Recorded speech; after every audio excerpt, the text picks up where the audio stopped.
देखो, application of derivative हमने chapter शुरू किया हुआ है, और एप्लीकेशन ऑफ डेरिवेटिव का मतलब होता है कि डेरिवेटिव को कहाँ कहाँ अप्लाई किया जा सकता है, जिसमें हमने एक टॉपिक सीखा रेट ऑफ चेंज का, कि अगर एक वेरिएबल के बदलने का रेट गिवन है तो दूसरे वेरिएबल के बदलने का रेट हमें फाइंड आउट करना है, जिसके मैंने आखिरी में आपको 22 क्वेश्चन का असाइनमेंट दिया है। वो हो गया? किस किस से हो गया?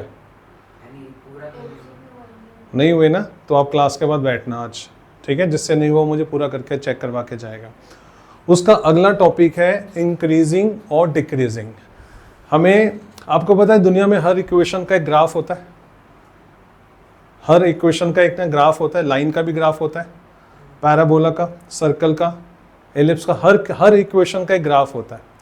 इस पूरे टॉपिक के अंदर हमें ये पता करना है कि कौन से इंटरवल में ये हमारा ग्राफ है, यहाँ पर 1 आया, यहाँ पर 2 आया, एक ग्राफ आया और ऐसे ऊपर चला गया।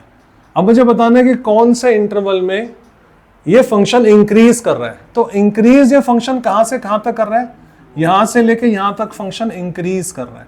यानी कि जब x की वैल्यू बढ़ रही है तो y की वैल्यू बढ़ रही है या कम हो रही है? अगर x की वैल्यू बढ़ रही है तो फंक्शन की वैल्यू क्या हो रही है? x की वैल्यू के बढ़ने पर अगर फंक्शन की वैल्यू बढ़ रही है तो उसे बोलते हैं फंक्शन इज इंक्रीजिंग, और अगर वैल्यू कम हो रही है, अगर फंक्शन की वैल्यू बढ़ रही है तो उसे बोलते हैं फंक्शन इज इंक्रीजिंग। लेकिन अगर फंक्शन की वैल्यू कम हो रही है तो उसे बोलते हैं फंक्शन इज डिक्रीजिंग। बस सिंपल सी बात है। तो कौन से इंटरवल में फंक्शन इंक्रीज कर रहा है, कौन से इंटरवल में फंक्शन इंक्रीज कर रहा है, और कौन से फंक्शन में इंटरवल, कौन से इंटरवल में फंक्शन डिक्रीज कर रहा है, तो यहां से ले लो एक बारी। तो ग्राफ को जस्ट देख के बताना फंक्शन कहां से कहां तक डिक्रीज कर रहा है। क्या यहां से लेके यहां तक फंक्शन डिक्रीज हुआ है ना?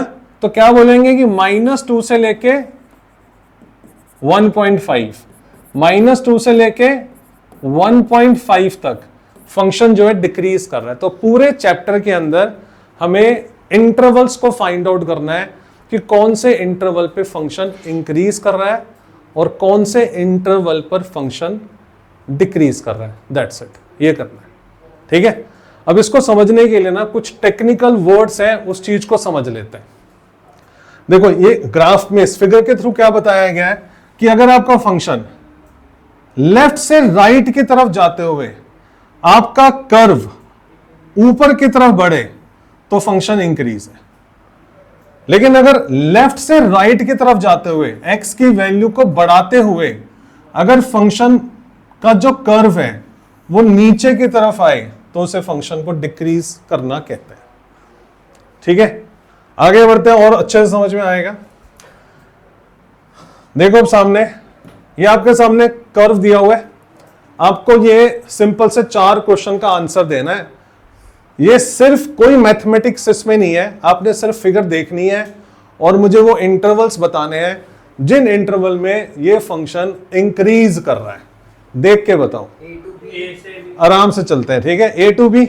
देखो, A नहीं बोल सकते हम, A में क्या है? A ना इनफाइनाइट की तरफ चला गया, इनफाइनाइट की तरफ चला गया, तो हमें नहीं पता ये नीचे क्या है, कहां पर है, उससे पकड़ नहीं सकते ना, इनफाइनाइट नहीं पकड़ सकते। तो हमारा पहले शुरू बताओ, इंटरवल इंक्रीज कहां से कर रहा है? -1 से 1। बिल्कुल सही जवाब। तो पहला फंक्शन जो मेरा इंक्रीज कर रहा है वो यहां से इसने इंक्रीज करना शुरू किया और यहां से इंक्रीज करना शुरू किया और यहां तक इंक्रीज हुआ। एग्री? तो इंक्रीजिंग का पहला इंटरवल मेरा आया -1 से लेके 1। क्लियर बच्चों? और कहां पर इंक्रीज कर रहा है? तो अब इसको क्या बोलेंगे? 4 पे इसने इंक्रीज करना शुरू किया ना, इंक्रीज करना शुरू किया ना, एंड पॉइंट नहीं बताना, तो इंक्रीज करना शुरू किया इसने 4 से लेकर इन्फिनिटी। तो ये हमारा इंक्रीजिंग इंटरवल है। किसी को कुछ पूछना है तो बताओ। नहीं पता ना, वो हमें नहीं पता ना कहां से कहां तक बढ़ रहा है, और आगे हमें इसकी शेप शो कुछ नहीं पता, तो हम इसको काउंट नहीं करते। जो आपको दिख रहा है जरा वही बताओ, ग्राफ में जो दिख रहा है, जो कहां से कहां तक बढ़ रहा है बस वो बताओ। तो हमारा इंक्रीज क्या, ये इंटरवल हो गया। क्लियर है? डिक्रीज के बताना जरा। -4 डिक्रीज बताओ कहां से कहां तक हो रहा है। तो सबसे पहले डिक्रीज होने के लिए क्या बोलेंगे हम, -4 से लेके कहां तक डिक्रीज हुआ, ये डिक्रीज हुआ, ठीक है। -4 से -1 तक डिक्रीज हुआ, राइट। अगला डिक्रीज बताओ कहां पर कहां तक हो रहा है, 1 से लेके 4 तक डिक्रीज हुआ, क्लियर। तो 1 से लेके 4 डिक्रीज हुआ और इसमें लगा दो यूनियन, मिल गया। अब ये जो काम आप लोगों ने ग्राफ में देख के किया है ना कि कौन से इंटरवल पे फंक्शन इंक्रीज हो रहा है, कौन से इंटरवल पे फंक्शन डिक्रीज हो रहा है, ये वाला काम हमने इक्वेशन देख के बताना है, समझे। अभी मैं आपको सिर्फ इतना बता रहा हूं कि इंक्रीजिंग और डिक्रीजिंग इंटरवल्स का मतलब क्या होता है। हाँ जी, यूनियन का मतलब है कि ये दोनों, इसमें भी इंक्रीज हो रहा है, इसमें भी इंक्रीज हो रहा है, दोनों का यूनियन। मेरा आंसर क्या है, मैं अलग अलग थोड़ी ना बोलूंगा कि भाई इस पे भी इंक्रीज हो रहा है, इस पे भी इंक्रीज हो रहा है। तो लिखने के लिए इसको यूनियन, प्रेजेंटेशन है। यूनियन का मतलब है कि दोनों इंटरवल के अंदर फंक्शन इंक्रीज हो रहा है। आगे बढ़े, फिर है where there is local maximum. Local maximum का मतलब होता है कि जो आपको ग्राफ के अंदर सबसे ऊंचे पॉइंट दिख रहे हैं वो आपको बताने हैं। तो सबसे ऊंचा पॉइंट कौन सा दिख रहा है, तो एक आपको दिख रहा है बी, तो आपने यहां पे लिखना है बी, और बी के कोऑर्डिनेट्स क्या लिख देते हैं, कोऑर्डिनेट्स लिखते बस एक्स की वैल्यू लिख देते हैं, B X is equal to -4, ये इसका लोकल मैक्सिमम पॉइंट है। और दिस वन जी कहां पर, लोकल मैक्सिमम होता है जब u बनता है ना, और u का जो टॉप पॉइंट है उसे बोलते हैं लोकल मैक्सिमम। तो लोकल मैक्सिमम पॉइंट हुआ b और लोकल मैक्सिमम पॉइंट हुआ e। तो b पॉइंट है और e पॉइंट है। e कब है, जब x की वैल्यू 1 है, क्लियर। मैक्सिमम पॉइंट समझ में आ गया क्या है, पक्के वाली बात। मिनिमम पॉइंट क्या है आप बताना, मिनिमम पॉइंट c कहां है, c वेयर इज c, नहीं कोई और बताओ, क्या बोला, d, हाँ d इज राइट आंसर। देखो ये हमारा जो ग्राफ है ना, इसे बोलते हैं कनकेव डाउन, इसे बोलते हैं concave up. Concave up smile और उदास, ठीक है। उदास कैसे होते हैं, उदास कैसे होता है, सैड कैसे होते हैं, हाँ इमोजी में ये सैड हो गया और ये आपका स्माइल हो गया। तो जो स्माइल है उसे बोलते हैं कनकेव अप, और जो सैड है उसे बोलते हैं कनकेव डाउन। तो कनकेव अप का जो टॉप पॉइंट होता है उसे बोलते हैं लोकल मैक्सिमा। कनकेव डाउन का जो लोएस्ट पॉइंट होता है उसे बोलते हैं local minima, right. Haneet local minima बता, डी। अच्छा तेरा नाम भी हनीत है, आपका भी हनीत है ना, हनीत नाम है ना आपका भी, हाँ दूसरा नाम है कोई निक नेम घर वाला, हरजीत, हरजी। तो ये बता, आपसे पूछ रहा हूं मैं, आप बताओ इसमें लोकल मिनिमम पॉइंट बताओ, डी और जी। क्लियर है बच्चों, इन चार चीजों में कुछ पूछना है तो इंक्रीजिंग इंटरवल समझ में आ गया, डिक्रीजिंग इंटरवल समझ में आ गया, लोकल मैक्सिमम समझ में आ गया, लोकल मिनिमम समझ में आ गया। क्लियर है, अगला पार्ट देखते हैं। अब पांचवी सेम ग्राफ है पिछले वाला ही, इसमें आपने बताना है find the intervals where rate of change is increasing where function is concave up. मतलब rate of change is increasing, तो जिसको बोलते हैं फंक्शन इज कनकेव अप। तो कनकेव अप मैंने क्या बताया, स्माइल। तो अब इसमें स्माइली ढूंढो कहां बन रहा है, तो स्माइली बन रहा है यहां से लेकर यहां तक, ये आपका है कनकेव अप, हाँ या ना, ये कनकेव अप है। एक मिनट, एक पहले सुन लो फिर बात करेंगे, ठीक है।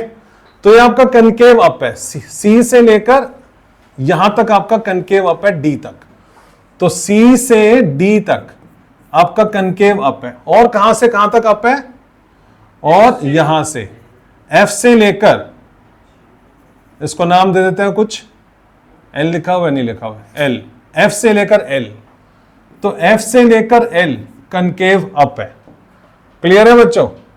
अब कनकेव डाउन ढूंढना, कनकेव डाउन, तो कनकेव डाउन कहां पर है, इसका नहीं मुझे पता, इसका इंफिनिटी का नहीं हम कह सकते। तो कनकेव डाउन है बी से सी की तरफ जाते हुए, कनकेव डाउन है, बी से सी की तरफ जाते हुए कनकेव डाउन है। और कनकेव डाउन कहां तक है? ये ई से लेकर एफ तक। देखो ये कनकेव डाउन है, ये सैड बन गया, ठीक है। ई से लेकर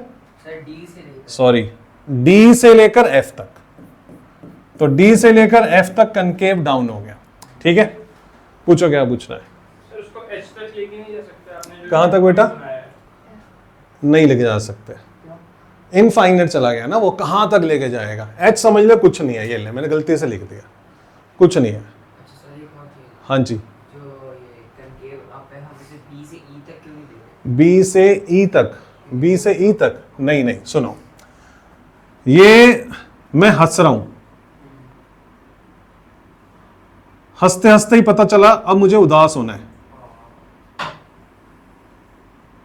उदास होते होते पता चला अब मुझे हंसना है, समझा? तो ये जो स्माइली बना यहां से लेके यहां तक, ये आपका कनकेव अप है।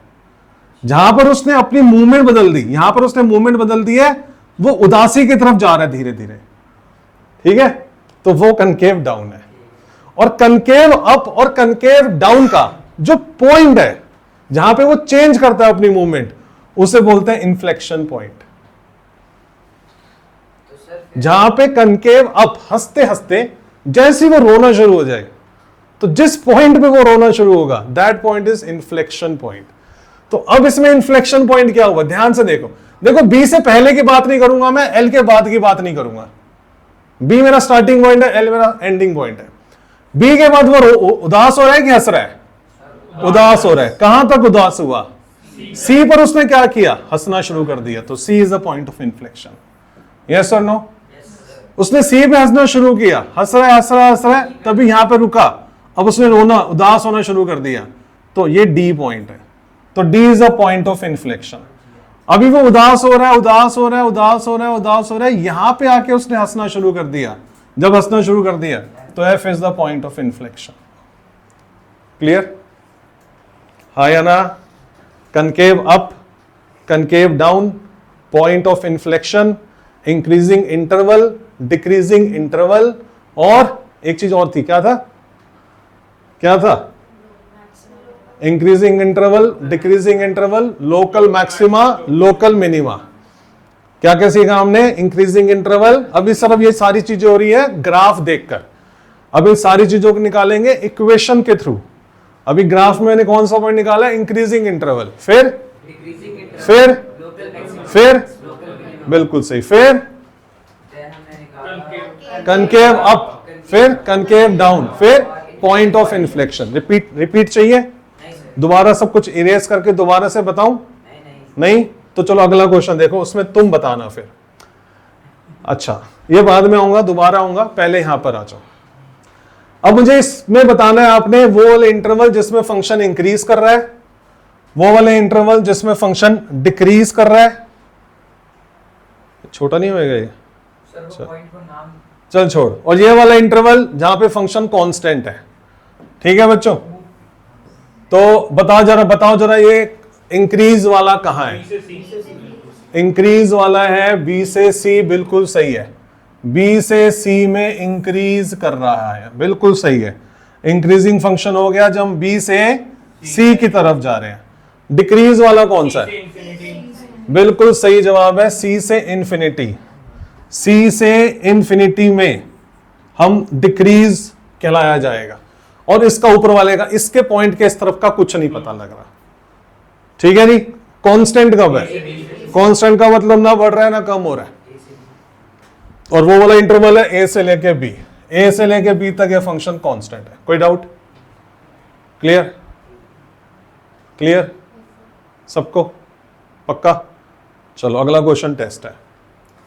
हाँ जी, अब ये आरुष बताएगा। आरुष इंक्रीजिंग इंटरवल बता दे। 2 से 3 बोला इसने इंक्रीजिंग इंटरवल। और ये पता है, एक मिनट एक बात मैं और बता दूं, आप जब लिखोगे ना कि 2 से 3 पर इंक्रीज हो रहा है, तो आपने ये वाले ब्रैकेट नहीं लगाने, क्लोज ब्रैकेट नहीं लगाने, क्योंकि वो 2 पर इंक्रीज नहीं हो रहा। जब मैं एक बॉल को आसमान की तरफ फेंकता हूं तो बॉल नीचे से ऊपर की तरफ जाती है। बढ़ रही है बढ़ रही है बढ़ रही है। मैं अब स्पीड की बात नहीं कर रहा, मैंने सेम एग्जांपल दिया था रेट ऑफ चेंज में, वहां पे रेट ऑफ चेंज उसका चेंज होता है। अब मैं स्पीड की बात नहीं कर रहा, मैं सिर्फ इंक्रीज और डिक्रीज की बात कर रहा हूं, ठीक है। मैंने बॉल नीचे से ऊपर की तरफ फेंकी, इंक्रीज हो रहा है डिक्रीज हो रहा है, इंक्रीज हो रहा है, क्या वो डिक्रीज नहीं होगा कभी? डिक्रीज होगा। डिक्रीज होने के लिए जहां पर बॉल फ्रैक्शन ऑफ सेकंड के लिए रुकेगा, वहां पर जिसकी उसकी काइनेटिक एनर्जी कुछ जीरो होती है ना, कुछ साइंस का एक प्रिंसिपल है। जब वो वापस ऊपर जाते जाते जब नीचे आने के लिए रुकेगा ना, तो वो जो पॉइंट है उस पॉइंट पर ना तो वो इंक्रीज हो रहा है ना वो डिक्रीज हो रहा है। दिस इज द पॉइंट जहां पर ना वो इंक्रीज हो रहा है ना वो डिक्रीज हो रहा है। उस पॉइंट पर dy बाई dx क्या होगा? जीरो होगा। बहुत बढ़िया बहुत बढ़िया। dy बाई dx का मतलब rate of change of y with respect to change in value of x। वहां पर वो बदल ही नहीं रहा ना, वहां पर ना बढ़ रहा है ना कम हो रहा है। ऊपर जाते जाते जाते जाते रुकता है कोई चीज, फिर नीचे आना शुरू करती है। तो जब वो फ्रैक्शन ऑफ सेकंड के लिए रुकती है, वो पॉइंट होता है 2 और 3। समझे? ये यहां पर नीचे आ रहा था आ रहा था आ रहा था आ रहा था, 2 पे रुका और इसने ऊपर बढ़ना शुरू किया। तो 2 इज द पॉइंट जहां पर फंक्शन ना बढ़ रहा है ना कम हो रहा है। 3 इज द पॉइंट जहां पर फंक्शन ना बढ़ रहा है ना कम हो रहा है। तो 2 से लेकर 3 तक फंक्शन तो बढ़ रहा है, तो 2 और 3 पे तो नहीं बढ़ रहा ना, तो 2 और 3 को पे नहीं बढ़ रहा है, इसलिए ये नहीं लिखना, आपको ये लिखना है, ओपन इंटरवल लिखना है। ओपन इंटरवल का मतलब जिसमें 2 और 3 इंक्लूड नहीं होते, 2 और 3 इंक्लूड इसमें होते हैं। तो क्या यहां पर 2 और 3 इंक्लूड है आपके हिसाब से? नहीं है, तो कौन सा ब्रैकेट लगेगा? ओपन इंटरवल लगेगा। क्लियर हो गया? आरुष आगे बढ़ा, आवाज तेज। हाँ बोलो। 5 से 6 आएगा, 5 से 6 तो है ही नहीं ना। अच्छा रुका हुआ है, बिल्कुल बिल्कुल है। अगर ये पॉइंट ना होता फिर हम बोलते हैं 5 से लेकर इन्फिनिटी, लेकिन आपको जब भी पॉइंट दे रखा है तो उसका मतलब आपको यहीं तक देखना है। तो अब ये 5 से लेकर 6 आएगा, तो 5 से लेकर 6 तक आएगा, 2 से लेकर 3 तक आएगा। इन दोनों इंटरवल के अंदर फंक्शन इज इंक्रीजिंग। क्लियर? हाँ या ना? इतना आसान यार? बताओ विवान, तू समझा इसे। भाई 5 और 6 पे तो फंक्शन इंक्रीज और डिक्रीज नहीं होता ना। आप यहां पर जो आंसर बता रहे हो वो इंक्रीजिंग वाला बता रहे हो ना।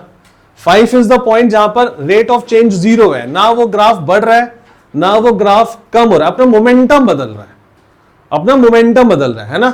यहां पर वो नीचे जा रहा था, नीचे जाते जाते रुका, फिर ऊपर आया। तो जहां पे रुका ना वहां पे बढ़ रहा होता है ना वो वहां पे घट रहा होता है। तो आप अपने इंक्रीजिंग वाले इंटरवल का जब आप आंसर दोगे उसमें 5 और 6 को इंक्लूड नहीं करोगे ना। करोगे नहीं करोगे? नहीं करोगे। तो नहीं करोगे तो आप कौन सा इंटरवल यूज करोगे? Open interval. दृष्टि आंसर बता। फंक्शन इज डिक्रीजिंग, 1 से लेके 2 में डिक्रीज कर रहा है, सही जवाब। और 3 से लेके 5 तक डिक्रीज कर रहा है, सही जवाब। ब्रैकेट कौन से आएंगे? यही वाले आएंगे ना, क्योंकि इसमें से कोई भी पॉइंट इंक्लूड नहीं होता। कांस्टेंट बताओ उत्कर्ष, कांस्टेंट बता, जहां पर वो इंटरवल बता जहां पे फंक्शन कांस्टेंट है। तू बता विवान। है ही नहीं ना। कई बार आपको दिख रहा है कि फंक्शन कांस्टेंट रह रहा हो। कांस्टेंट का मतलब ईसीजी डेड, बंदा डेड हो गया, मर गया। ईसीजी यार नहीं मेरे भाई नहीं, तो गलत समझ रहा है। कांस्टेंट है यहां पर ए और बी। अगर हम इसको थोड़ा सा भी ऊपर लेंगे तो बोलेंगे फंक्शन बढ़ गया, अगर हम थोड़ा सा भी नीचे लेंगे तो बोलेंगे फंक्शन घट गया। लेकिन अगर हम सेम लाइन पे रखेंगे तो बोलेंगे फंक्शन कांस्टेंट है। तो क्या आपको इस ग्राफ में कहीं पर फंक्शन ऊपर कहीं पर कांस्टेंट दिख रहा है? नहीं दिख रहा ना, तो इसको बोलेंगे नो इंटरवल। क्लियर है बच्चों? अब पक्का समझ में आ गया 100%? अब चलो अब देखते हैं आपको कितना समझ में आया। बताओ इसका इंटरवल बताओ इंक्रीजिंग वाले। कन्नू बताएगा। पॉइंट नहीं दे रखे, कुछ तो दे रखा होगा। कन्नू बता इंक्रीजिंग वाले इंटरवल बता। ये क्या कहते हैं, मैं थोड़े से सही कर देता हूं। मैं यहां पे पॉइंट दे रहा हूं, यहां पे पॉइंट दे रहा हूं और ये मिल रहा है, यहां पे पॉइंट है, ठीक है। यहां पर भी पॉइंट है, यहां पे 1 पे मिल रहा है मान लेंगे, ठीक है, और यहां पे नहीं मिल रहा। अब दोबारा से बता, अब इसका इंक्रीजिंग वाला इंटरवल बता। बिल्कुल सही जवाब है। -3 से लेके -2 तक फंक्शन इंक्रीज कर रहा है। तो -3 से लेके -2 तक फंक्शन इंक्रीज हो गया। और इंक्रीज कहां कर रहा है? यहां पर -1 है, -1 पे मिल गया ये वाला। इंक्रीज बता। 1 से 1 से infinity. Infinity is right answer. 1 से लेके आगे तक ये इंक्रीज कर रहा है, बिल्कुल सही जवाब है। 1 से लेके इंफिनिटी, ये आपका फंक्शन का हो गया इंक्रीज वाला। कांस्टेंट का बताओ आप, कांस्टेंट कहां पर है? है वाई एक्सिस के पैरेलल है? नहीं, कहीं पर नहीं है वाई। कांस्टेंट में आपको दोबारा से बता दूं कांस्टेंट क्या होता है। कांस्टेंट होता है when you get a straight line, ना फंक्शन ऊपर जा रहा है ना फंक्शन नीचे जा रहा है। तो आपको इसमें स्ट्रेट लाइन दिख रही है कहीं पर? स्ट्रेट लाइन दिख रही है? बोलो तो बोलेंगे नो इंटरवल। क्लियर है? Yes sir. मुस्कान बताओ where function is decreasing, decreasing का है ये, देख नहीं रहा। डिक्रीजिंग का इसने बोला है -2 से इनफाइनाइट, गलत है। -2 से -1, -1 पे बदल गया, तो -2 से -1 पे डिक्रीज कर रहा है, ठीक है। और उसके बाद 1 भी डिक्रीज कर रहा है, समझ में आया? तो -2 से -1, तो -2 से, मैं इसका आंसर यहां लिख रहा हूं, -2 से -1 पे डिक्रीज कर रहा है। देखो यहां से गए और नीचे तक डिक्रीज कर रहा है, यहां पे -1 पे कट हो रहा है, ठीक है। और फिर -1 से नया ग्राफ शुरू हो गया, यहां से लेके यहां तक आया, -1 से 1, तो -1 से लेकर 1 तक डिक्रीज कर रहा है, दोनों का यूनियन। अब कई बच्चे क्या करेंगे गलती, वो बोल देंगे -2 से लेके 1, -2 से लेके 1 तक बोल देंगे, बोलेंगे सर सेम तो है, बट -1 इंक्लूड नहीं है इसमें, -1 इंक्लूड नहीं है। -1 पे ना बढ़ रहा है ना कम हो रहा है, -1 पे बदला है, -1 पे बदला है, आया ना? क्लियर? चलो अगला देखें। अब आपने ये सारा सीखा, ठीक है। अब पहला मेरा क्वेश्चन क्या है कि ये कॉनकैविटी क्या होता है? डेफिनेशन ऑफ कॉनकैविटी क्या हुआ? कॉनकैविटी का मतलब जो भी आपने समझा हिंदी में बता दो बस मुझे। जहाँ पे फंक्शन की वैल्यू बढ़ रही हो या घट रही हो। जहां पर वैल्यू बढ़ते बढ़ते कम होना शुरू हो और कम होते होते यहां बढ़ना शुरू हो, तो वहां पर जो कर्व्स बनते हैं उसे कनकेव अपवर्ड और कनकेव डाउनवर्ड्स कर्व बनते हैं। तो ग्राफ की एक शेप आती है, तो ग्राफ की शेप जो होती है उसको बोलते हैं कनकैविटी। तो कनकैविटी के अंदर अब ये वाला ग्राफ बताना कौन सा है, ये अपवर्ड है डाउनवर्ड है? अपवर्ड। बिल्कुल सही है, क्योंकि यहां से शुरू हुआ और ऊपर की तरफ गया, दिस इज कनकेव अपवर्ड्स। और ये वाला कौन सा है? Concave down. ये कनकेव डाउनवर्ड्स है, बिल्कुल सही है। तो ये देखकर भी एक एक नंबर के क्वेश्चन आ रखे हैं पेपर में, बताओ ये कौन सा वाला ग्राफ है। तो आपको ये याद रखना होगा, स्माइल और सैड। अब ये देखना कि ये शुरुआत किस चीज की हो रही है, ये शुरुआत किस चीज की हो रही है? हंसने की। एंड भी हो सकता है, मतलब यहां से ऐसे भी आ रखा होगा, यहां पर उदास होने की शुरुआत नहीं है, उदास होने की शुरुआत यहां से होगी, ठीक है। अगला, आपने कनकैविटी को आइडेंटिफाई करना समझ लिया, इन्फ्लेक्शन पॉइंट का मतलब समझ लिया, चले खत्म हो गए, आगे बढ़े। सर ये इन्फ्लेक्शन पॉइंट होगा। इन्फ्लेक्शन पॉइंट मैं इसमें बता दूंगा। चलो अब इसमें बताओ, कनकेव अप है और कनकेव डाउन है, कौन सा कनकेव अप है, कहां तक? 0 से कनकेव अप, 0 से नहीं, यहां से लेके यहां तक कनकेव डाउन हुआ, हा या ना? और कौन सा कलर लें? 5 को घटे। ग्रीन कलर ले लेते हैं। और यहां से लेके यहां तक कनकेव अप हुआ, ऊपर तक मत चले जाना, स्माइल बन गया, बात खत्म कर दो। तो रेड कलर का जो है वो कनकेव डाउन है, रेड कलर का कनकेव डाउन है, और ग्रीन कलर का जो है वो कनकेव अप है। क्लियर? अब इसमें देख के बताना जरा। Concave up. हाँ देखो, कनकेव अप यहां से शुरू हुआ, तो यहां से लेकर, अच्छा तूने पूछा था इन्फ्लेक्शन पॉइंट, जहां पे कनकेव डाउनवर्ड से डाउनवर्ड से अपवर्ड शुरू हो जाता है, तो जहां पर चेंज होता है उसको बोलते हैं इन्फ्लेक्शन पॉइंट। क्लियर है भाई? चले आगे बढ़े। अब यहां पर ये शुरू हो रहा है, देखें यहां पे शुरू हुआ और यहां पर बदल गया, उसमें कांस्टेंट भी है। आया ना? और फिर यहां पर उसने नीचे जाना शुरू किया, यहां से लेके यहां तक, फिर यहां पे बदल गया, फिर यहां से उसने ऊपर जाना शुरू किया, फिर यहां पे चेंज। समझ में आया या नहीं? तो एक हुआ यहां से यहां तक, एक हुआ यहां से यहां तक। इसका कनकेव अप है, यहां से यहां पे बदल गया, साइड की तरफ जा रहा है, साइड की तरफ जा रहा है, यहां पर साइड हो गया, फिर यहां पे बदल गया, यहां पर हंसने की तरफ जा रहा है। क्लियर? पहचान लोगे? अब आइडेंटिफाई कर लोगे? नहीं समझ में आ रहा? आ रहा है या नहीं आ रहा? यस सर और नो सर? आ गया? चले, एक नंबर की तैयारी हो गई आपकी। जो मैंने अभी तक सिखाया इसमें से एक नंबर का क्वेश्चन आपके एग्जाम में 100% आएगा ही आएगा, मात्र एक नंबर। कितने रह गए अब? 99 रह गया। अब इसमें बताना है पॉइंट ऑफ इन्फ्लेक्शन। 19 नंबर आ अब बताना है पॉइंट ऑफ इन्फ्लेक्शन। तो इसका पॉइंट ऑफ इन्फ्लेक्शन क्या? चलो देखें, बताएं आप। आगे जरा प्लॉट करो इसका पॉइंट ऑफ इन्फ्लेक्शन।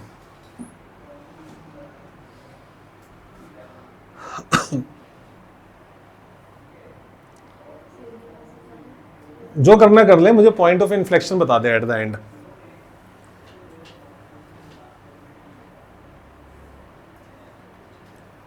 तो कौन सा इन्फ्लेक्शन वाला पॉइंट? बिल्कुल सही है, यही है ना? तो ये आपका पॉइंट ऑफ इन्फ्लेक्शन है। इसे बोलेंगे क्या? इसे नहीं बोलेंगे, क्योंकि हमें नहीं पता आगे ग्राफ की क्या मूवमेंट होने वाली है। तो पॉइंट ऑफ इन्फ्लेक्शन सब ये हुआ, बिल्कुल सही बनाया। यहां पर पॉइंट ऑफ इन्फ्लेक्शन हम नींद बताएगी। आगे बैठे होता ना, इनको जल्दी जल्दी बुला लेते हैं। गलत जवाब। क्यों यहाँ से डाउनवर्ड ही तो जा रहा है? ना, यहां से नहीं शुरू हो रहा ऐसे यहाँ से? ना, गलत जवाब। सही तो है यार से। नहीं, गलत है। क्या? एक ही सही बोला है बस इस लड़के ने, एक ही सही बोला। आके सही कौन करेगा? हर जब करेगा, हर जब करेगा। हाँ, सर पहले यहाँ तक है। गलत जवाब छोड़ दे, ठीक है, बैठ जा, जाके बैठ जा। ठीक है सर। इससे रबड़ से। अबे रबड़ तो ले ले भाई। एक्स एक्सिस को टच करिए, वो है। मैं तो सही कर रहा था, आपने ऐसे कर दिया। हाँ बता, सर देखो, एक से इसका पॉइंट ये है। इतना सारे क्यों डाल दिए? अच्छा दोबारा से हाथ दूर, अपना पाम दूर रख, सिर्फ पेन टच कर। वही नहीं, ये वाला एक ही है बस। तीन बेटर है, बेटर है, बेटर है, बेटर है। तीन के तीन होता है। चलो सामने ध्यान दो, 3 के 3 बताए। हाँ, तो भाई देखो, यहां से इसने हंसना शुरू किया यहाँ पे खत्म हो और यहां पे चेंज हुआ, तो ये पॉइंट ऑफ इन्फ्लेक्शन है। फिर आया यहां पे चेंज हुआ, यहां पर पॉइंट ऑफ इन्फ्लेक्शन है। 2 है बेटा बस, तीसरा नहीं वो है। 3 बनेंगे सर, पर कौन सा? एक बनेगा अपवर्ड, एक डाउनवर्ड और एक फिर से अपवर्ड। नहीं, फिर हम नहीं कह सकते ना। देख, तूने सही बोला कि ये आपका अपवर्ड है, कॉनकेव अप है, ये कॉनकेव डाउन है और ये कॉनकेव अप है, लेकिन उसके बाद की मूवमेंट हमें नहीं पता कि अब आगे क्या होने वाला है। ठीक है, चले भाइयों, तो अब मैं शुरू करता हूं क्वेश्चन आपको करवाना। आप लोगों ने समझ लिया ग्राफिकली किसी कर्व के इंक्रीजिंग और डिक्रीजिंग इंटरवल कैसे निकाले जाते हैं। मैथमेटिकली आप समझना कि इसको कैसे निकाला जाता है। आप सबसे पहले क्या करोगे, उस फंक्शन का, बहुत ही ज्यादा आसान टॉपिक है। एप्लीकेशन ऑफ डेरिवेटिव के अंदर 3 टॉपिक हैं जो हमने सीखने हैं, rate of change, increasing, decreasing, maximum, minima. अगर इनको डिफिकल्टी के हिसाब से मैं इनको रैंकिंग दूं तो सबसे ज्यादा मुश्किल है। सिर्फ इन तीनों की बातें कर रहा हूं, इन तीनों को आपस में कंपेयर करें तो मैक्सिमम, मिनिमा थोड़ा सा मुश्किल है। फिर नंबर 2 पर रेट ऑफ चेंज मुश्किल है और नंबर 3 पर ये मुश्किल है। मतलब सबसे आसान टॉपिक ये है। अगर मैं इजीएस्ट के हिसाब से टॉपिक दूं तो रैंक 1 है इसकी, आसान सा टॉपिक है। आपने क्या करना है, इसका डेरिवेटिव करना है। डेरिवेटिव क्या आया? -6x²। हनी डेरिवेटिव करना आता है? डेरिवेटिव सिंपल बताइए उसका क्या होएगा? हाँ ठीक है, तो आता है मतलब। तो 18x और -12 हो गया, डेरिवेटिव हो गया। पहला मेरा स्टेप है डेरिवेटिव करना, तो जिसको कहते हैं लॉगरिथम टू फाइंड इंक्रीजिंग और डिक्रीजिंग इंटरवल्स। तो उसमें स्टेप नंबर 1 ये होगा कि आपने फंक्शन का डेरिवेटिव करके उसको 0 के इक्वल रखना है। तो स्टेप नंबर ये होगा कि जिस भी फंक्शन के आपको इंक्रीजिंग और डिक्रीजिंग इंटरवल निकालने हैं उसका डेरिवेटिव करके 0 के इक्वल रखना है। क्लियर? तो यह आया डेरिवेटिव, अब आपने इसको 0 के इक्वल रखना है। तो -6x² -18x -12 को 0 के इक्वल रखना है। -6 कॉमन लिया, x² माइनस नहीं +3x +2 इज इक्वल टू 0। फिर -6 इसके फैक्टर्स हो गए x +1 और x +2 is equal to 0, right? ये step number 1। Step number 2 obtain value of x। आपने जो डेरिवेटिव को 0 के इक्वल रखा, 0 के इक्वल रखने पर x की वैल्यूज को ऑब्टेन करो। तो आप क्या करोगे, x +1 को 0 के इक्वल रखोगे, x की वैल्यू क्या आएगी? x +2 को 0 के इक्वल रखोगे, x की वैल्यू क्या आएगी? चलो 2 वैल्यूज मिल गई। Step number 3, plot these values on number line. Number line के ऊपर आपने इस वैल्यूज को प्लॉट करना है। बिल्कुल फेयर वर्क करवा रहा हूं, कोई रफ वर्क नहीं है ये। एक नंबर लाइन बनाई, एक वैल्यू है -1, एक वैल्यू है -2, -1 -2 -1 0 और 1, ठीक है? Plot these values on number line. मैंने इस वैल्यूज को नंबर लाइन पे प्लॉट किया, -2 को और -1 को, जिसने इस नंबर लाइन को 3 इंटरवल में डिवाइड कर दिया। क्लियर? हाँ या ना? इस वैल्यूज ने, जो वैल्यूज आई है, इस वैल्यूज ने नंबर लाइन को 3 इंटरवल में डिवाइड कर दिया, राइट? स्टेप नंबर 4, जो आपको इंटरवल मिले हैं, ऑब्टेन इंटरवल में से take any value of x and put in f-x। 1 by 1 तीनों इंटरवल में से एक एक वैल्यू उठानी है और फर्स्ट ऑर्डर डेरिवेटिव के अंदर उसे पुट करना है। तो फर्स्ट ऑर्डर 3 इंटरवल है। पहला इंटरवल जिसको लिखा जाएगा -∞ से -2, सेकेंड इंटरवल जिसे लिखा जाएगा -2 से लेके -1, थर्ड इंटरवल जिसे लिखा जाएगा -1 से ∞। कौन सी बात समझ में नहीं आई? समझ में आ गई? आगे समझ में? फिर से फर्स्ट ऑर्डर डेरिवेटिव किया, डेरिवेटिव को 0 के इक्वल रखा, x की वैल्यूज निकाली, उन वैल्यूज को नंबर लाइन पे प्लॉट किया, उस वैल्यू ने नंबर लाइन पे प्लॉट करके नंबर लाइन को 3 हिस्सों में बांटा। अब उसको इंटरवल की फॉर्म में लिखना है। पहले इंटरवल का नाम क्या होगा? क्या ये होगा? दूसरा इंटरवल यही होगा -2 से -1, तीसरा इंटरवल होगा -1 से ∞। एग्री? कोई भी वैल्यू उठाओ इसमें से, और जो आपका डेरिवेटिव निकला है, क्या मैं इसकी जगह ये भी तो लिख सकता हूं ना? सेम ही बात है ना? ये कैलकुलेशन करने में मुझे थोड़ी आसानी हो जाएगी। x +1 और x +2, यस और नो? क्या ये और ये सेम बात है? यस और नो? बढ़िया। मैंने यहां पे लिखा -6 x +1 और x +2। क्या करना था मुझे? अब मुझे x की वैल्यू डालनी है, हाँ या ना? कौन सी वैल्यू डालनी है इसमें? फर्स्ट इंटरवल में से। फर्स्ट इंटरवल में क्या -3 आता है? -3 डालो। यहां पर आया -6, -3 डालो, क्या आएगा?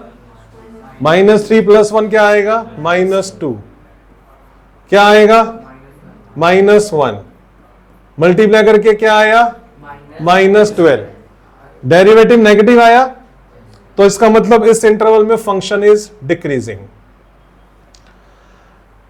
dy/dx की वैल्यू f' का मतलब होता है dy/dx। अगर dy/dx की वैल्यू नेगेटिव आ रही है, क्या मतलब है इस बात का? हम लोगों ने रेट ऑफ चेंज किया, मैं उसमें रेट ऑफ चेंज निकालता था, उसमें लिखा होता था dv/dt। अगर वो डिक्रीज हो रहा था तो मैं माइनस लगाता था, और अगर माइनस लगा हुआ है तो उसका मतलब वो डिक्रीज हो रहा है। तो साफ साफ इस बात से समझ में आता है कि अगर dy by D x negative आ रहा है, dy by D x negative आ रहा है, इसका मतलब क्या है कि y के बदलने का rate with respect to change in value of x is going down, अगर वो नेगेटिव है। यस और नो, हाँ या ना, पक्का, कोई रट्टेबाजी तो नहीं है इसमें। तो dy by D x negative आया तो इसके अंदर फंक्शन इंक्रीज कर रहा है या डिक्रीज कर रहा है? हाँ, तो एक छोटा सा ना मार्क लगा दो इस पे, ताकि जब हम फाइनलाइज करेंगे ना अपने आंसर को तो हम भूल ना जाए कि इसमें इंक्रीज कर रहा था कि डिक्रीज। अगला काम दोबारा से उठाओ, -6 x + 1 और x + 2, क्या करना है इसमें? कोई भी वैल्यू सेकंड इंटरवल में से उठा के डालनी है। -1 और -2 के बीच की कोई वैल्यू बता सकता है क्या होगी? दोनों को जोड़ के आधा कर दो, -3/2, -3/2 डाल दे, तो -3/2 डाल देते हैं। यहां पर आएगा -6, x की जगह डालना है क्या? -3/2। अब -3/2 में 1 जोड़ते हैं तो क्या आंसर आता है? -3 + 2 / 2 इज माइनस का हाफ। यहां पर आ रहा है माइनस का हाफ। मुझे इससे कोई फर्क नहीं पड़ता कि वैल्यू क्या आ रही है, मुझे फर्क सिर्फ इससे पड़ता है कि साइन क्या आ रहा है, पॉजिटिव आ रहा है या नेगेटिव आ रहा है। तीसरा, x की जगह क्या डालना है? -3/2, तो -3/2 डालना है और प्लस करना है 2। यहां पर आया 2, माइनस का 3 प्लस का 4, आंसर आया 1/2। एग्री? 1/2, माइनस से माइनस कट गया, कैंसल हो गया, आंसर आया 3/2। पॉजिटिव आया या नेगेटिव आया? अगर dy by D x positive आ रहा है तो इसका मतलब क्या हुआ? Function is increasing. तीसरा इंटरवल उठा लो, वैल्यू डालो डेरिवेटिव की, -6 x + 1 और x + 2 डाल दिया। यहां पे 0 को अवॉइड किया करो, कई बार x भी होता है, 0 को नहीं डालना। 0 को डालने से 99.9% क्वेश्चन सही आएंगे, बट 0.1% कहीं ना कोई एक ऐसा क्वेश्चन है जो 0 डालने से सही आंसर नहीं देगा, तो हमने 0 नहीं डालना। और भी तो हजारों लाखों वैल्यू है, उसको डाल लो। तो मैं 1 डाल लू, मैंने 1 डाला, यहां पर क्या आया? -6 आया, x की जगह 1 डाला, 1 + 1 क्या हो गया? 2 हो गया, 1 + 2 क्या हो गया? 3 हो गया। मुझे इससे कोई फर्क नहीं पड़ता मेरी वैल्यू क्या आई, फर्क पड़ता है वैल्यू नेगेटिव आ रही है, हाँ या ना? तो वैसे क्या आ रही है? 36 आ रही है, माइनस आ गया। dy बाई डी एक्स अगर नेगेटिव है तो उसका मतलब क्या हुआ? फंक्शन डिक्रीज कर रहा है। क्लियर? अब मुझे अपने आंसर को फाइनलाइज करके at the end of the answer question लिखना है। मैंने आपको ये बात पता नहीं बताई है नहीं बताई, लेकिन मैं दोबारा से बता देता हूं। जब आप लोगों का एग्जामिनेशन की आंसर शीट जब चेक होती है तो जो टीचर आपके आंसर चेक कर रहे होते हैं उनके पास सारे आंसर लिखे हुए होते हैं। तो सबसे पहले आपका टीचर क्या करता है, जो आपकी पेपर आंसर शीट को चेक कर रहा है, आपके एंड ऑफ द सॉल्यूशन में चला जाएगा और वहां पर आपका आंसर ढूंढेगा, और आंसर अगर उसको सही तरीके से मिल गया, मतलब टेंशन नहीं होनी चाहिए उसको आंसर ढूंढते हुए, और आंसर जो उसने देखा और उसको देखते ही within fraction of second समझ में आ गया कि ये आंसर है और ये इसने लिखा हुआ है, वो उस आंसर को अपने आंसर से मैच करेगा। अगर वो एज इट इज मैच हो गया, फिर आपका क्वेश्चन चेक ही नहीं होगा, फिर सिर्फ एक फॉर्मेलिटी होगी। वो पेज को पीछे जाएगा, फटाफट देखेगा, टिक मारेगा, इतना एक्सपीरियंस तो होता ही है उनको, वो एक ही नजर में देख लेते हैं कि हाँ बस आंसर सही है, तो मेरा माइंड पॉजिटिविटी तरीके से आपका जो सॉल्यूशन है वो चेक करेगा, फटाफट टिक मारेगा, चेक करेगा, देखेगा मेथड सही लगाया नहीं लगाया, और फुल मार्क्स दे दिए। लेकिन जब वो आंसर ढूंढने गया और वहां पर उसके मन मुताबिक उसको आंसर नहीं मिला, तो थोड़ी सी कल्पाहट हो जाती है, चाहे जो मर्जी बोलो, थोड़ी सी कल्पाहट हो जाती है मुझे भी, जब मैं पेपर चेक कर रहा होता हूं और मुझे आंसर्स नहीं मिलते। फिर जब कल्पाहट होगी ना, आंसर नहीं मिला, तो मेरे मन में नेगेटिविटी आ गई कि इस बच्चे को आंसर ही नहीं लिखना आता। अब मैं उस क्वेश्चन को भी तमीज से चेक करूंगा। आंसर गलत निकला, चलो मान लो आंसर ढूंढा, आंसर गलत निकला, तो फिर स्टेप वाइज चेकिंग होगी, ठीक है। तो आंसर का जो लिखना होता है ना at the end is very important, उसको सही तरीके से लिखना है। अगर आपने सिर्फ ऐसे लिख दिया कि फर्स्ट इंटरवल में बढ़ रहा है, फर्स्ट में घट रहा है, थर्ड में घट रहा है, सेकंड में बढ़ रहा है, व्हाट इज दिस नॉनसेंस है ये। एक नंबर आपका कटेगा ही कटेगा गुस्से में आके, ठीक है, तो आपको इसको फाइनलाइज करके कैसे लिखना अपना आंसर, आपने इसे लिखना है, आप लिखोगे function is increasing, function is increasing, कौन कौन से इंटरवल में, सिर्फ सेकंड, तो आप लिखोगे -2 से लेके -1, एंड फंक्शन इज डिक्रीजिंग, कौन से इंटरवल में डिक्रीज कर रहा था, -∞ से लेके -2, हाँ या ना, और -1 से लेके इन्फिनिटी, इन दोनों फंक्शन में, दोनों इंटरवल में फंक्शन डिक्रीज कर रहा है, बीच में डालो यूनियन, तो ये आपको लिखना 100% अनिवार्य है, ठीक है, नोट करो।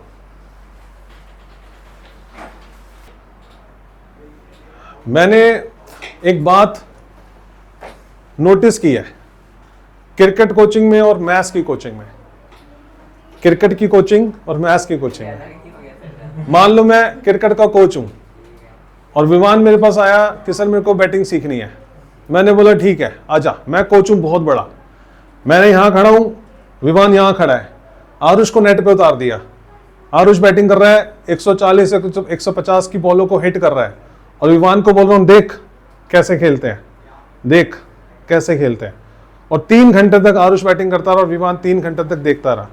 फिर मैंने बोला आज तेरी एक्स्ट्रा क्लास होगी 2 दिन के बाद, मैंने कहा मेरे घर पे आ जाइयो, विमान बड़ा खुश, किट बैग लेके आया, मेरे घर पर आया, मैंने बोला अब बैठ, मैंने 75 इंची का LED पे विराट कोहली की बैटिंग दिखाई, मैंने कहा बोल देख कैसे खेल रहा है, अब दोनों बैठेंगे यहाँ पे, हम देखेंगे वो कैसे खेल रहा है, और 3 घंटे तक मैंने विराट कोहली की बैटिंग दिखाई, मैंने हटा दिया, मैंने कहा आज तेरी स्पेशल ट्रेनिंग होगी, आज मैं तेरे को खेल के दिखाऊंगा, विमान को साइड में बिठा दिया, मैं नेट पे उतर गया, सामने से बॉलिंग हो रही है, मैं खेल रहा हूँ, ऐसे करते करते 1 साल हो गया, 1 साल तक विमान देख रहा है, 1 साल के बाद मैंने उसको मैच में खिलाया, मैंने क्या प्रोडक्ट तैयार किया, 0, क्या प्रोडक्ट तैयार किया, 0।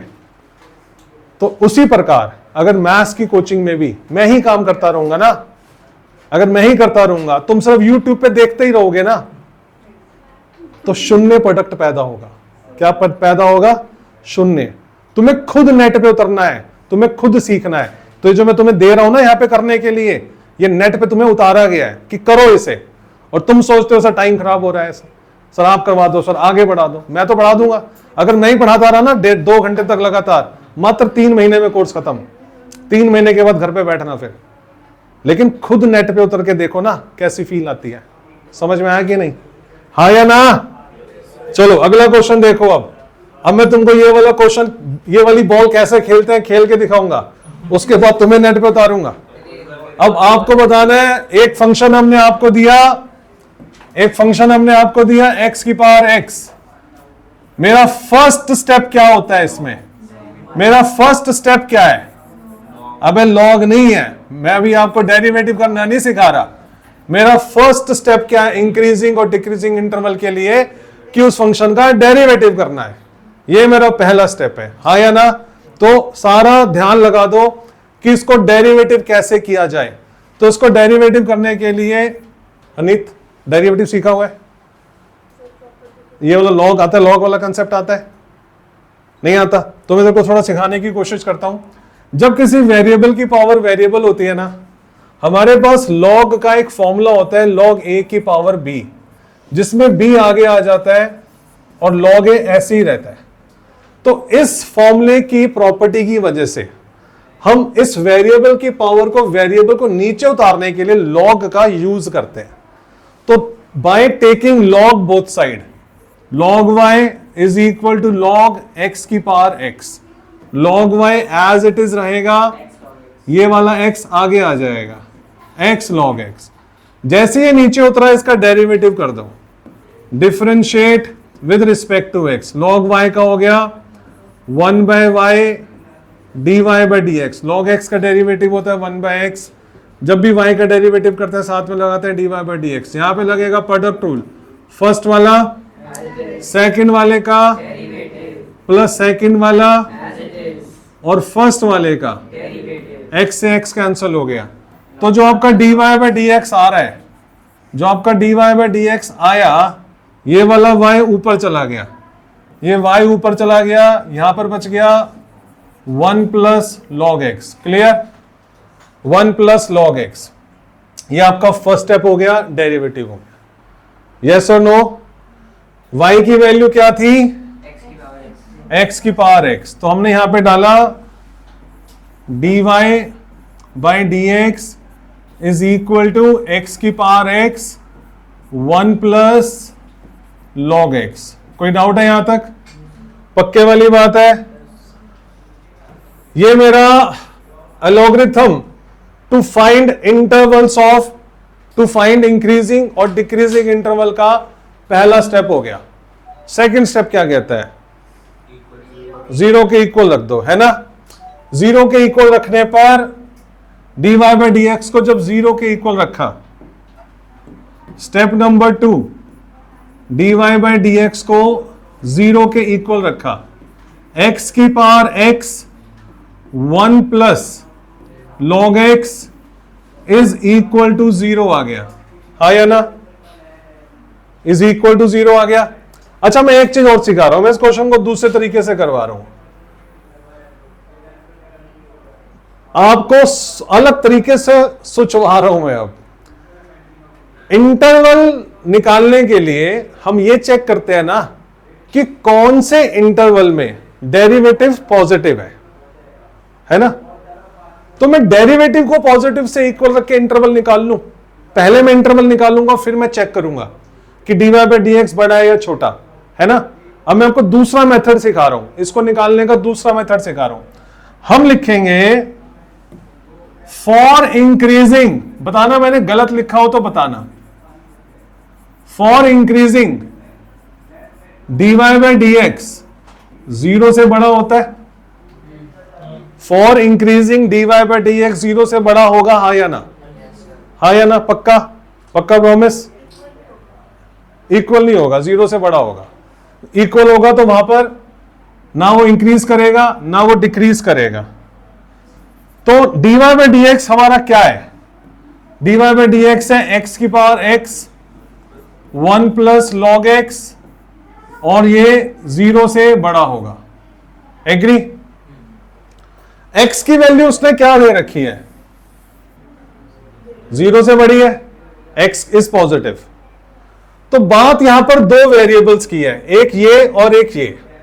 यहां पर मैंने आपको बोला कि x प्लस 2 और x प्लस 3, इन दोनों को मल्टीप्लाई करके 0 से बड़ा आना चाहिए।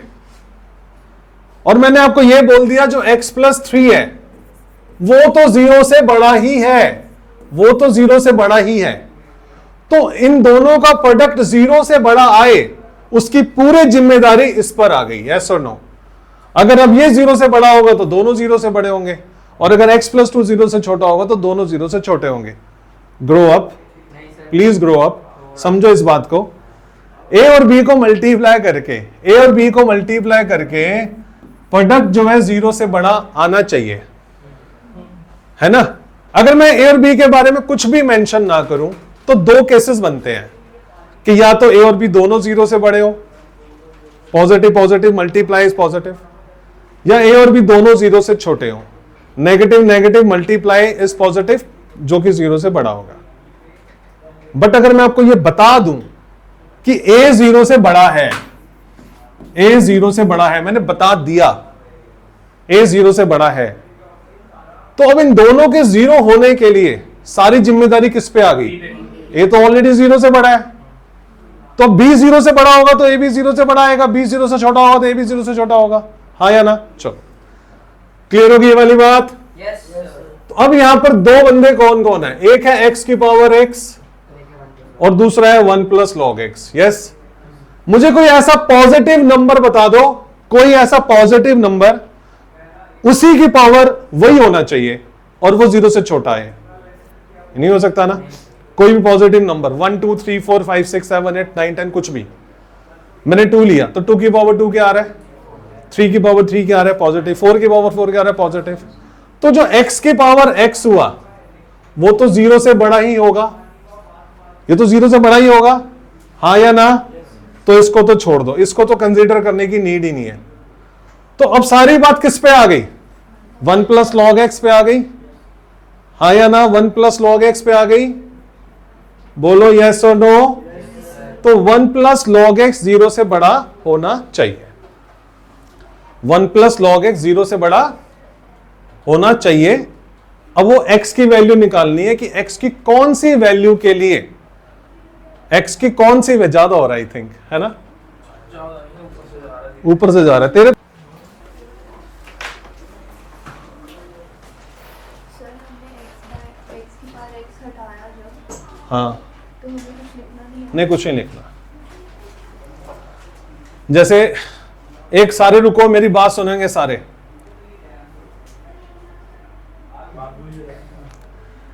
जैसे लिखा हो 7 multiply x plus 2 is equal to 0। अब आप x की वैल्यू निकालने के लिए क्या करते हो? 7 को 0 के इक्वल रखते हो क्या? नहीं, 7 को इक्वल 0 के इक्वल क्यों नहीं रखते? क्योंकि वो 0 के इक्वल है ही नहीं, और ना ही मुझे वहां से कुछ मिलेगा। तो किसको 0 के इक्वल रखते हैं? x प्लस 2 को 0 के इक्वल रखते हैं। ऐसे यहां पर दो कंडीशन है कि x की पावर x और 1 प्लस लॉग x को मल्टीप्लाई करके 0 से बड़ा आता है। तो बताओ x की कौन सी वैल्यू है जिसके लिए बड़ा होगा?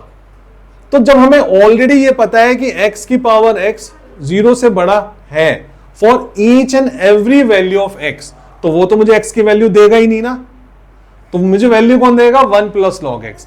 इसलिए x की पावर x को कंसीडर ही नहीं किया जाता, इसलिए 1 प्लस लॉग x को कंसीडर किया जाता है और उससे आगे क्वेश्चन को बढ़ाया जाता है। स्टार्ट करो।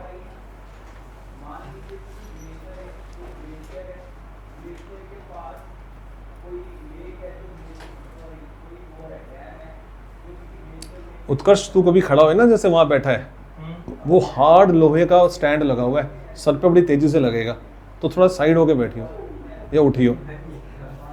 एक बार हाथ लगा के देख नीचे से, बेस। हाँ, समझ गया ना? ये हिलेगा भी नहीं। हाँ, सर हिल जाएगा।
कर लिया सबने?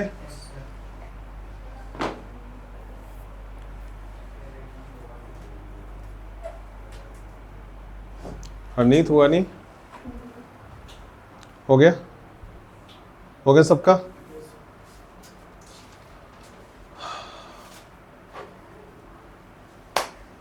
बताओ, टेस्ट है। हाँ बस यही, 10x माइनस x है।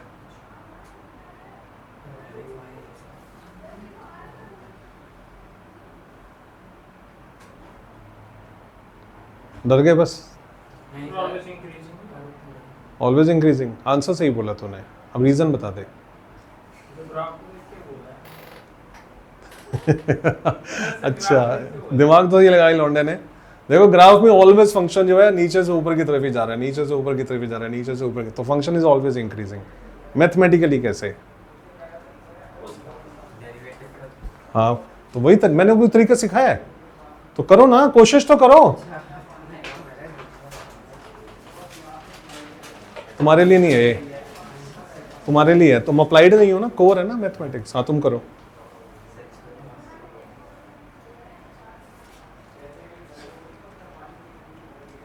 कन्नू वगैरह शुक्र है, आराम मिला थोड़ा सा।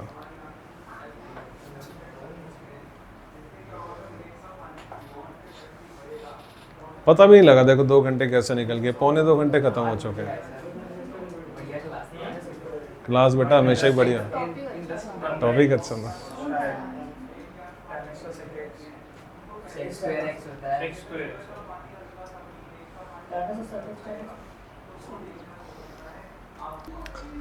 देखो भाइयों फिर से समझो, इनवर्स ट्रिग्नोमेट्रिक रेशियो समझ के आए हो कि नहीं?